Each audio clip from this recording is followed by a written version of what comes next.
Clave Morse. 9:34 minutos. Seguimos en Clave Morse, programa diario que conduce Daniel Fajardo. Hoy estoy conduciendo yo, Rodrigo Gómez, porque Daniel Fajardo tenía compromisos fuera de Santiago, y un programa que trata de decodificar la economía. En el primer bloque conversamos con Victoria Paz, economista, para hablar un poquito de todo lo macro, o sea, de todo lo internacional, más bien, más que lo macro, lo internacional. Y ahora vamos a conversar con Andrés Pérez, economista del Banco Itaú, para tratar de meternos un poquito en lo más local, en lo que está pasando en Chile, y saber un poquito cómo ve él y cómo ve el mundo económico, la realidad de nuestro país. Andrés, ¿cómo estás? Muy buenos días, un placer de saludarte. Hola, ¿qué tal? Muchas gracias por la invitación. Andrés, partamos de inmediato conversando del panorama que tiene Chile en este minuto, pensando que ya terminó el primer semestre, ya estamos el segundo semestre prácticamente, no sé si jugado, pero empezando a jugarse. ¿Cómo ves tú lo que debiera pasar en este segundo semestre en Chile?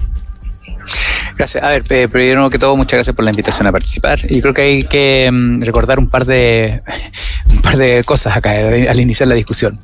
Primero que todo, estamos en un escenario de bastante incertidumbre, ya bastante más de lo que estábamos acostumbrados históricamente. ¿Ya? Incertidumbre, perdón Andrés que te interrumpa, incertidumbre sí. por el ámbito local de las elecciones de noviembre, de lo interno, o incertidumbre por lo que conversaba un poquito antes con Victoria Paz, que es lo internacional, lo que está pasando con Donald Trump, los aranceles y todo lo desordenado que está un poquito el mundo en lo económico.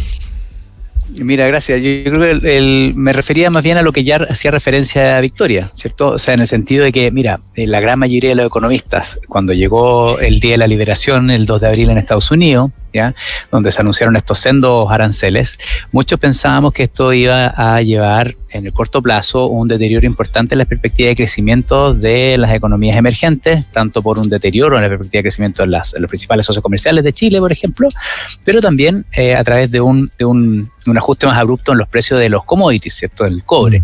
Pero la verdad es que el escenario que se ha ido dando desde entonces, a la fecha, ya la verdad que difiere bastante de aquello. Entonces, de hecho, la perspectiva de crecimiento de las principales economías del mundo ha seguido bastante bien. Y el precio del cobre, la verdad que se ha mantenido elevado, y el precio del petróleo ha caído. Entonces, como que el escenario que muchos teníamos en la cabeza es bastante contraintuitivo. Es bastante contraintuitivo lo que ha pasado, ¿o no? Sí, tal cual. Yo creo que hace pensar que, bueno, los economistas cada tanto le acertamos el escenario. Pero, claro, yo creo que primero que todo es eso como base, ¿cierto? O sea, estamos en un escenario de bastante más incertidumbre de lo habitual.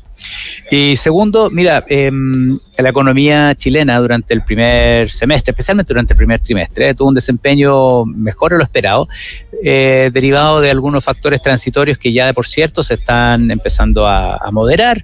Entonces creemos que lo más probable es que la economía pierda algo de impulso durante los próximos trimestres. Pero con todo, estamos proyectando un crecimiento este año de la economía chilena en torno a 2,6%, que está en la parte alta del rango del rango de proyección del Banco Central en su último IPOM, ¿ya? Y un 2,6%, para que la gente entienda, está por muy debajo de lo que era tener, o lo que deberíamos esperar nosotros como Chile. Gran pregunta. Mira, a ver, si la economía no tuviera grandes choques, ¿cierto? O sea, si estuviéramos creciendo en torno a nuestro potencial, ¿ya? Nosotros creemos que, bueno, el comité de expertos del PIB tendencial no minero del Ministerio de Hacienda estima esa velocidad crucero en torno a 2%, ¿ya?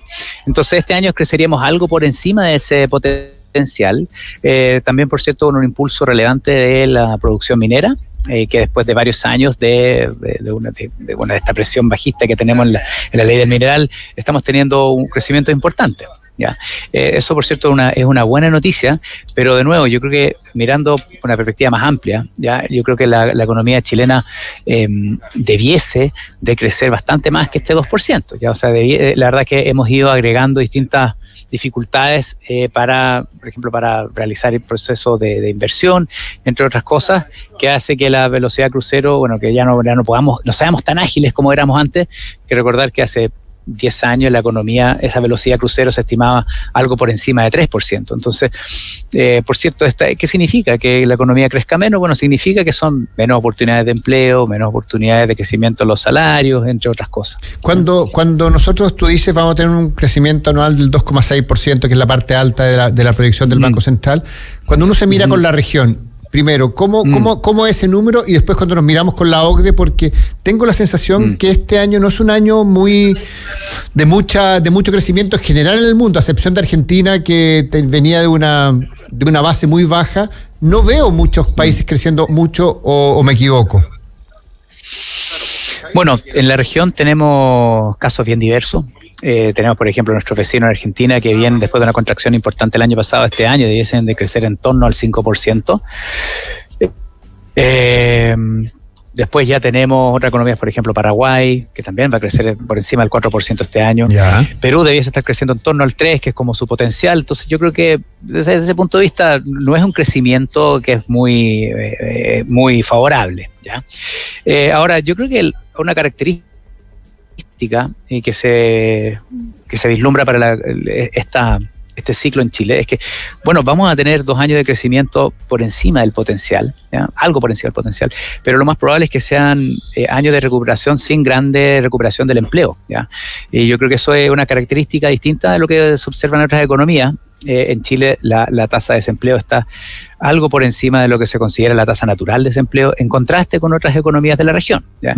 Y esto yo creo que se obedece principalmente al importante alza que hemos visto en los costos laborales en Chile, que difiere a su vez de lo que uno ve en otras economías de la región, ¿ya? Y cuando nos metemos un poquito ya en el tema interno, sin entrar en ideologías, ¿cuánto afecta este segundo semestre que tengamos elecciones en el mes de noviembre? Mira, esa es una pregunta que está... yo diría que es de alguna manera determinante en los precios de los activos, ¿ya?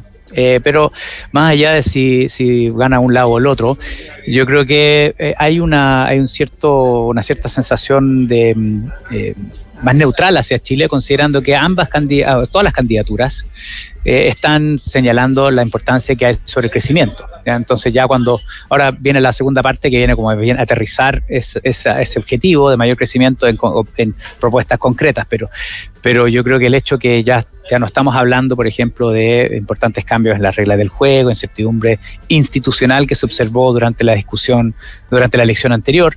Hoy día más bien estamos centrados en crecimiento, seguridad, migración, que yo creo que son temas que de alguna manera favorecen el escenario de inversión, ¿no? Sí, claro, yo creo que seguridad e inversión, pero también nos enteramos hace poco, y te lo pregunto a ti como economista, que finalmente claro, la pobreza en Chile no es el 6,5 o el 7% que nosotros pensamos, es el 22% de los chilenos, de nuestros compatriotas, que viven en condiciones que uno no esperaría que vivieran, porque finalmente el 22% es casi un cuarto de nuestros compatriotas.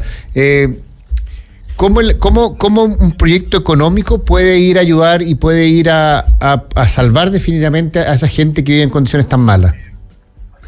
Mira, esta es un tema de fondo, ¿ya? O sea, que es fundamental en la discusión. Yo creo que hoy día quizás el consenso entre economistas es que, mira, muchas de las economías de la región salimos de la pandemia y que no tuvimos grandes cicatrices, ¿ya? Donde quizás como que ya logramos salir, y eso habla bien del marco macro, la flexibilidad, la importancia del tipo de cambio flexible. Pero claro, si uno va cambiando cómo se mide la pobreza, y muestra una foto bastante más difícil de procesar, ¿cierto? O sea, es increíble cuando uno cambia estos parámetros, si ve la pobreza superior al 20%, yo creo que te cambia la mirada sobre el país. Yo creo que nos golpea todo ese número, ¿no, Andrés? Exacto. O sea, es un choque duro de realidad, y que yo creo que reafirma la importancia de las políticas de crecimiento, de tratar de mejorar la oportunidad de empleo, de inversión, de la distinta, de la oportunidad que tienen las familias para salir en el desarrollo en esta coyuntura, por cierto. Y si vamos un poquito ya a lo que algo tangencialmente hablabas tú, que el tema internacional, los posibles aranceles al cobre, los posibles aranceles que pueden afectarle a nuestra economía, ya sea cobre, salmón, como hablábamos, fruta, vinos. ¿Cómo nos va a afectar, cómo nos podría pegar esta nueva relación económica con Estados Unidos? A ver, volvamos al 2 de abril. Yo creo que muchos estábamos al día de la supuesta liberación en Estados Unidos, cuando el presidente Trump salió con esta temida tabla con los grandes aranceles, que Chile y la región se incluyó con 10% de arancel, ¿ya? Claro. Eso fue una sorpresa, porque nosotros pensábamos que al tener un tratado de libre comercio, la verdad que de alguna manera estábamos protegidos, ¿ya? De que el arancel debería ser cero. Ahora hemos conocido un arancel de un 50% para las importaciones que vienen desde Brasil a Estados Unidos. Yo creo que eso superó ampliamente las expectativas que teníamos varios. Hay que recordar que es el arancel más alto que se ha anunciado a la fecha desde el 2 de abril. Entonces, yo creo que de alguna manera eso también eleva las expectativas de que vamos, lamentablemente, a tener un mayor arancel. Ahora, implicancias de esto en la economía chilena, yo creo que van a venir principalmente a través del canal financiero, dado que estos anuncios elevan la incertidumbre política económica en el mundo. Muy probable que veamos tasas altas en la parte larga de la curva por más tiempo, derivado de este mayor premio por riesgo que van a tener los activos de Estados Unidos. Perdón, Andrés, explícanos un poquito. Creo que son tasas altas en la parte alta de la curva. Sí, por favor, porque aquí estamos tratando de codificar la economía, y es ahí cuando yo hago el doble clic, por favor. Y está perfecto, porque mucha gente no entendemos lo que está, y la idea un poco que es que la persona que está al otro lado, que está escuchando la radio en el auto, pueda entender. A ver, sí, aterricemos este concepto. Mira, las tasas de interés de alguna manera reflejan el riesgo que tiene el emisor correspondiente. ¿Ya? Entonces, si un emisor es más riesgoso, tiende a recibir mayores tasas de interés. ¿Ya? O sea, para pedir prestado tiene que recibir ese préstamo, pero con una mayor tasa de interés. Eso también se conoce como mayor premio por riesgo. ¿Ya? Entonces, en Estados Unidos hasta hace poco el consenso era que era como el exportador de mejores prácticas internacionales en torno a la política económica, ¿ya? Uh-huh. Ahora tenemos en Estados Unidos tenemos mayor incertidumbre sobre cómo se realiza o cómo se anuncia la política económica, ¿ya? A eso se suma, a su vez, el hecho que en Estados Unidos tienen un déficit fiscal que ha sido bien persistente y elevado. De hecho, derivado de la última reforma tributaria en Estados Unidos, se espera que el déficit fiscal en Estados Unidos esté entre 6 y 7% del PIB de aquí al 2029. Entonces, cuando esa economía requiere más deuda, además también es más, entre comillas, más riesgoso, entonces tenemos mayor premio por plazo. Como los gobiernos se suelen endeudar a plazos largos, que son las tasas más relevantes para créditos hipotecarios, ¿ya? Es muy probable que las tasas largas, a plazos largos, también se queden arriba por más tiempo. ¿Eso por qué es relevante para una economía abierta, financieramente integrada como Chile? Bueno, las tasas largas suelen entre comillas, bailar al ritmo de lo que bailan las tasas afuera, las tasas en Estados Unidos. Entonces, si en Estados Unidos vamos a un escenario donde las tasas de plazos largos se quedan arriba por más tiempo, es muy probable que las tasas de crédito hipotecario en Chile, por ejemplo, también se queden arriba por más tiempo. No sé si esa explicación es un poco más didáctica. Está perfecto, está súper claro y se agradece. Esteban Morales aquí en el chat de YouTube dice: buena, profe Andrés, saludos. Te saludo. ¿Dónde haces clases tú, Andrés? Sí. Hacía clases en la Universidad Católica y en la Universidad de Chile en su momento, sí. Está bien, ahí te saludan. Parece que te quieren de vuelta en las aulas. Oye, Andrés, esta semana tenemos reunión del Banco Central. ¿Qué se espera? Ajá. Bueno, tenemos reunión del Banco Central de Estados Unidos esta semana, ¿cierto? Tenemos también reunión del Banco Central de Chile a fines de mes, el 29. En Estados Unidos nosotros creemos que el escenario de actividad resiliente en mercado del trabajo, que la verdad que se está desacelerando pero a un ritmo bien moderado, en un contexto donde todavía tenemos mucha incertidumbre sobre el efecto de los aranceles sobre la inflación. Yo creo que nuestra visión en Itaú es que el Banco Central de Estados Unidos no va a poder bajar tasas sino hasta fines de año, ¿ya? Perdón, a pesar de todo. Tú dices que Estados Unidos va a mantener las tasas, o sea, la pelea entre la Fed y Donald Trump se va a mantener. Esa es una pelea en desarrollo y los tira y los dime y diretes se van a mantener. A ver, yo creo que es una característica que hemos visto durante los últimos meses. También viene desde una pelea frecuente que vimos en la primera administración. Creemos que la Reserva Federal va a seguir tomando sus decisiones ignorando las presiones que pueden venir desde afuera del marco institucional, y por ello creemos que no están las condiciones dadas hoy día para reducir las tasas, y de hecho una decisión apresurada por bajar las tasas de interés por presiones políticas, de hecho puede llevar al efecto justamente contrario, donde las tasas que van más allá del plazo corto, ¿cierto? O sea, las tasas que pone el mercado para plazos largos también empiecen a incorporar un mayor premio, mayor castigo por haberse sometido a eventuales presiones políticas, ¿ya? Y ese es un escenario distinto a lo que se puede vivir en la reunión de esta semana en Chile, ¿no? Bueno, en Chile tenemos una decisión de política monetaria a fines de mes, tenemos el 29 de julio. Perdón, el 29, la próxima semana, no este. Sí. Correcto, sí. Ahí nosotros creemos que se ha ido configurando el escenario para que el Banco Central reanude su recorte su ciclo de recorte de tasa, que ha estado en pausa desde el recorte de diciembre en 5%. Ahora, hay que pensar que siempre y cuando no hay un mayor escenario de mayor estrés financiero a nivel internacional, yo creo que ya estamos preparados para seguir bajando tasas. De hecho, tenemos un escenario donde el Banco Central va a seguir recortando tasas hacia un rango entre 4,25 y 4,5 para fines de año, es decir, entre 2 y 3 recortes para el resto del año. Para el ciudadano a pie, ¿qué significa este recorte de tasa, Andrés? Mira,